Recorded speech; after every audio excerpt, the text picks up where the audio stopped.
Kakusei Hunter OmegaHōn with 百獣戦隊ガオレンジャー25周年記念スペシャル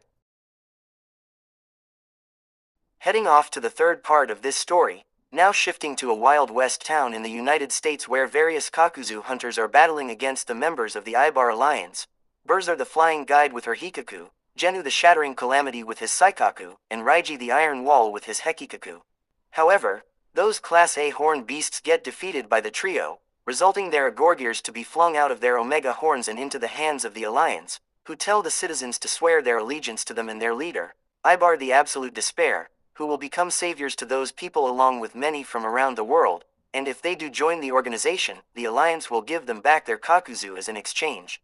As the hunters along with the citizens think if they should join with those saviors, this was then interrupted when 3 American hunters of the town council showed up, Terra the Free, Spiro the Brave, and Handy the Unity, who are skeptical on the Alliance's goal and appearance to be obviously cruel, as the 3 challenge them to a hunter battle, telling the trio to only use their Kakuzu's power to defeat the Americans' own Kakuzyu, which the Alliance accept the challenge by gaining their Kakuzu's powers to Burzer's twin Tessin, Genu's hammer, and Raiji receiving iron and wall abilities. The Americans pull out their own Agorgirs to insert them into their Omega horn to awakeningly summon their own original Kakuzyu, Terra's Phoenix Griffin Hybrid Kokaku, Spiro's Dolphin Porcupine Kaikaku, and Handy's Ram Rafflesia Rikakaku to battle against Raiji, Genu, and Burzer respectively to determine if the Americans should join the Alliance or not. During this battle, Terra's Kokaku uses its flames from the wings, mouth, and pointy tail to melt down Raiji's iron wall powers. Spiro's Kaikaku releasing a stream of water from its mouth and also releasing multiple spikes both to strike at Genu. And lastly, Handy's Rikakaku who charges at Burzer to get poked by the land Kakuzu's horns while blooming its petals spreading a powerful stench at her. In the end however, the American hunters Kakuzyu get defeated by the Alliance who perform their finishers at those horned beasts, resulting the Agorgirs flung out of their Omega horns into the hands of the Alliance, who are pleased that as a result of the last 3 Americans lost, the council who don't have a choice and their people swore their allegiance to them by joining the organization, prompting the generals to give them back their Agorgirs. The 3 Ibar generals are now heading towards the Omega Horn fighter Zetsu to head back to the Alliance's base while giving a good report to Ibar now that they have conquered the one-horse town. However, they have to get Genu out of the pub where he is dancing to an energetic, funky grooving city music from a jukebox. However, the town gets attacked by the dark versions of Hikaku and Saikaku, known as Hyakuju and Saiaku, each commanded by their respective male Akuzyu hunters to search for any Akuzyu Agorgirs hidden in the Wild West. Seeing the people run away from the attack without summoning their Kakuzyu while Raiji ditches them to head back to the Omega Horn fighter, Burzer and Genu, who are given trust by the council to protect the town, confront the 2 hunters, who introduce themselves as Prey the Screech and Fred the Charger, who they will never stop until they find all the Akuzyu Agorgirs for a desire they want to make come true. Finding out that the Akuzyu are different than the Zetsu Kakuzyu and believing to be an organization who possesses those dark horn beasts and wanting to spread its territory which the 2 in the Alliance will not accept, Burzer and Genu summon their colorful Kakuzyu to have a hunter battle against the 2 Akuzyu in order to save the town the Alliance is achieving for. Meanwhile, Raiji is about to head inside the Omega Horn fighter Zetsu until he sees a man in black hooded clothing walking towards him, leaving him no choice but to confront the man, who introduces himself as Lone the Howl and wins senses within Raiji who left justice to join the regime that is corrupted, which makes Raiji to answer that he doesn't know what Lone is talking about, revealing he only remembers joining the Ibar Alliance just to save the population, warning Lone to never stop the Alliance's mission or else Ibar and his absolute horn beast, Zetsu Enkaku, will punish Lone, who responds by summoning Heki Aku to have a hunter battle in order to get Raiji out of the organization, which makes Raiji sigh to summon Hekikaku, accepting the battle.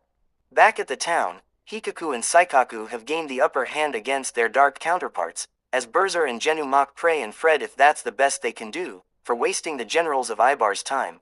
However, those 2 Akuzyu hunters pull out and insert their own second Akuzyu Agorgirs that they found in this town during the battle, to bring out Ren Aku and Nek Aku respectively to weaken the 2 colorful Kakuzyu who are then defeated by their dark counterparts' finishers, Hyaku Razor, and Sai Aku Broken, much to Burzer and Genu's horror, but notice their own Agorgirs didn't get flung into the hands of Prey and Fred, who reveal now that they found those Akuzyu Agorgirs. The 2 and their friends hope to get their wish they're tasked for by someone, but saying that this town can one day be restored to its peaceful moment once the mission is over before they leave after returning the 4 Akuzu back into their Gorgears, leaving Berzer and Genu ticked off but what those Akuzu hunters said about their wish and mission given by someone, believing they should head back to the fighter and reveal to Ibar about this, given support by the council to stop those dark horned beasts from destroying the world's homes. Back at the fighter, Raiji's Hekikaku and Lone's Hekiaku are evenly matched, until Hekikaku gets struck down by Ninaku, who Lone summoned before the battle as a surprise attack, allowing him to command Hekiaku to finish the orange Kakuzyu off by announcing, "Evil beast, honorable defeat." Before leaving to join up with Prey and Fred, Lone tells Raiji to think about what he's doing that corrupts both his heart and passion for justice. Berzer and Genu arrive to check on Raiji before they enter inside the Omega Horn fighter Zetsu to communicate with Ibar and Zetsu Enkaku about their defeats by the Akuzu, who those Agorgiers are what the hunters are collecting, making Ibar ticked off that, despite never meeting with those dark beasts due to being defeated and sealed by the Kakuzu a long time ago, if the hunters of the Akuzu dare to become better than the Ibar Alliance Zetsu by turning the world dark and corrupted, then he will confront its leader into a violent punishment, telling his subordinates to pick him and Zetsu Enkaku up at their base so they can get to the Akuzu's base and confront the hunter's leader, by tomorrow morning after their Kakuzu's healed, which that delayed annoys Ibar, who has no choice but to do so. This third part ends by sunset with Lone catching up to Prey and Fred, who inform each other about the attacks on their opponents while finding the Akuzu Agorgiers, as they then pull out their own dark orbs, hoping that by collecting the batteries of those dark horn beasts, the one who give them and their friends the mission will grant them their wish of turning their own dear friends back to normal, just before they get a call from Lone's Omega Analyzer, revealing to be Heart the Roar, along with Enaku, who tells them to head back to the base where the mission giver is, now that they found all of the Akuzu Agorgiers, as Heart have already informed Sharp and I about this, prompting the 3 Akuzu hunters to summon their own Omega Horn fighter to travel to the base.